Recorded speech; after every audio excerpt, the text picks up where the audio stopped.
আমাদের সুযোগ্য উপজেলা নির্বাহী অফিসার মহোদয়, আমাদের এখানে উপস্থিত আছেন বিশেষ অতিথিবৃন্দ, বিভিন্ন রাজনৈতিক দলের নেতৃবৃন্দ, ধর্মীয় নেতৃবৃন্দ। আমরা একটু দেরিতে আস্থা প্রজেক্টে সম্পৃক্ত হয়েছি।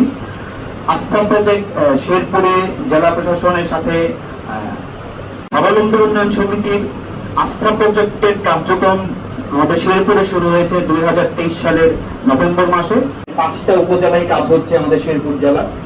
আস্থা প্রজেক্ট দুই ধরনের ফোরামের সাথে যারা রাজনৈতিক নেতৃবৃন্দ আছে আমাদের তরুণ সমাজ বা আমাদের যুব ফোরামের পক্ষ থেকে থাকবে আমাদের দলের নেতৃবৃন্দ বা যারা আছে নাগরিক প্ল্যাটফর্ম গঠন করা আছে আমাদের শেরপুর জেলায়। আমাদের নালিতাবাড়ি থেকে যেমন যে আমাদের আজকের অনুষ্ঠানে যিনি সভাপতি, নাগরিক প্ল্যাটফর্মের সমন্বয়ে আমাদের নাগরিক প্ল্যাটফর্মটা গঠিত হয়েছে। রাতের আধারে কে বা কারা আমাদের যে উপজেলা মূল ব্যানারটি আছে সেটি ছেড়ে ফেলেছে, তাদের সাথে আমরা বসবো এবং সেখানে যেন কোনো সমস্যা না হয় সেই দিকে আমরা লক্ষ্য রাখবো। দ্বন্দ্ব এবং একটা সংশয় কাজ করেছিল, কিন্তু এলাকার মানুষের সহায়তার কারণে আমরা কিন্তু ভালোভাবে অনাকাঙ্ক্ষিত কোনো ঘটনায় আমরা পড়তে হয়নি। আমাদেরকে আলোচনা টেবিলে বসতে পারছি সবাইকে নিয়ে, এখানে মুসলমান, হিন্দু।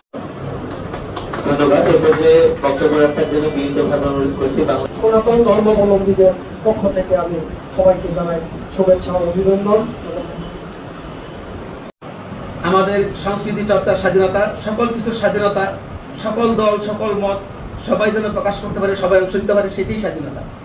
যে এটার উদ্দেশ্যটা কি, এই উদ্দেশ্য যদি আমরা আস্থার সাথে বুকের ভিতরে লালন করি এবং কর্ম করি, অবশ্যই নতুন বাংলাদেশ গড়া সম্ভব।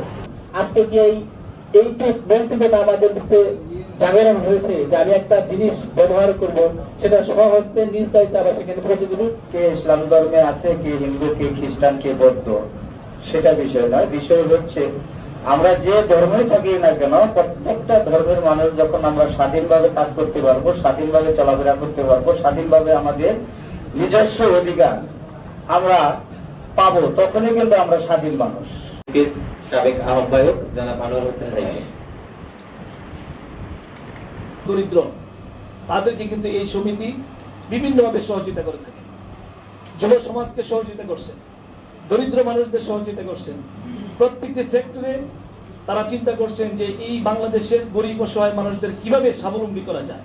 এই সমিতির যিনি প্রতিষ্ঠাতা, আস্থাভাজন একজন প্রতিষ্ঠাতা, উনি এই যুব সমাজকে একটি আস্থার দিকে নিয়ে যাচ্ছেন, দরিদ্র অসহায় মানুষদেরকে উনি একটি আস্থার দিকে নিয়ে যাচ্ছেন, স্বাবলম্বী করার চেষ্টা করছেন।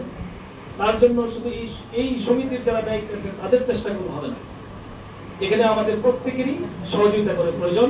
এই কথাগুলি বলতে আমার মনে হয় যে যদি 5 তারিখের আগে হইতো আমি এটা দ্বারা বেরিয়ে পেতাম না, যে আমার দেখলে আপনারা মনে করতেন যে এটা সন্ত্রাসী, এটা সহিংস সংগঠনের লোক, এই ধরনের চিন্তা আমাদের মনে মধ্যে থাকতো। 5 তারিখের পট পরিবর্তনের পরে আমার মনে হয় প্রশ্নের উত্তর আমার এমনি পেয়ে গেছে যে জামাত ইসলামী সহিংস সংগঠন নয়, জামাত ইসলামী অসাম্প্রদায়িক সংগঠন, একটা সাম্প্রদায়িক সংগঠন নয়।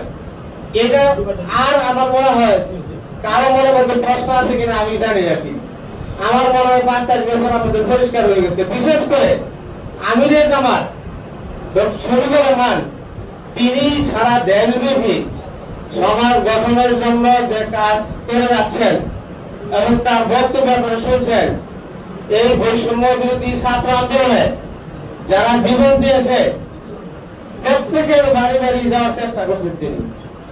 এবং লুটতরাজ বাংলাদেশের সকল প্রকার অর্থনীতি ধ্বংস করে দিয়ে গেছে এবং সব বিদেশে পাচার করে দিয়েছে, তাদেরকে আল্লাহ তাআলা ধ্বংস করে দিয়েছে। যদি আমি বৈষম্যহীন ছাত্র জনতার আন্দোলনের দৃশ্যটা আমি দেখতে পারি নাই, এটা আমার দুর্ভাগ্য।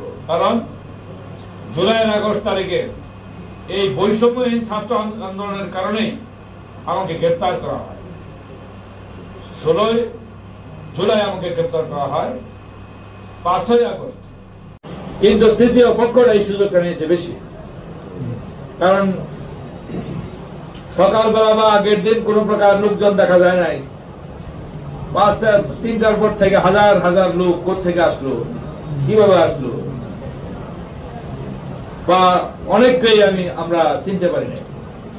দীর্ঘদিন ধরে দল চালিয়ে আসছি, 30-33 বছর যাব। এরা কোন দলের, এরা কোন সংগঠনের, তাদেরকে আমরা চিনি না। যে আমরা চাই যে এখানে আপনারা যে উদ্দেশ্য নিয়ে আজকের এই অনুষ্ঠানের আয়োজন করেছেন, এখানে 3টি জিনিস, বৈষম্যহীন, সহিংসতা মুক্ত এবং সাম্প্রদায়িক, এই 3টা জিনিস যদি আমরা বাস্তবায়ন করতে পারি তাহলে একটি সুন্দর বাংলাদেশ গড়ে উঠবে। আপ্রাণ চেষ্টা করেছি। আমরা প্রত্যেক দোকানে দোকানে গিয়েছি, বাসা বাড়িতে গিয়েছি, হিন্দু সম্প্রদায়ের বাড়িতে গিয়েছি, যারা ক্ষতিগ্রস্ত হয়েছে তাদের দোকানে। যাই হোক, আমরা আশা করব যে আমরা উপজেলা নির্বাহী কর্মকর্তা, পুলিশ ভারপ্রাপ্ত কর্মকর্তা এবং সেনাবাহিনীর দায়িত্বে যারা আছেন আইন শৃঙ্খলা পরিস্থিতিকে স্বাভাবিক করার জন্য আপ্রাণ চেষ্টা করে যাচ্ছেন। সবচেয়ে বড় কথা যেটা, আমি যখন এই প্রতিষ্ঠানটা ঢুকি শেরপুর জেলার, তারা এই জিনিসটা চাচ্ছে, আমার ভিতরেও এইটা ব্যাখ্যা করতো যে আমি এই জিনিসটা আমিও চাই, কিন্তু আমি কোথায় সেটা প্লেস করব। আমি মনে করি সেই দিন এখন এসেছে, আর সেই দিনের আসার কারণেই আমিও এই যে এখানে বসে মুক্তভাবে কথা বলতে পারছি। আজকে উপস্থিত যারা এখানে বললেন, সবাই মুক্ত মনে কথা বললেন, আমার কাছে খুব ভালো।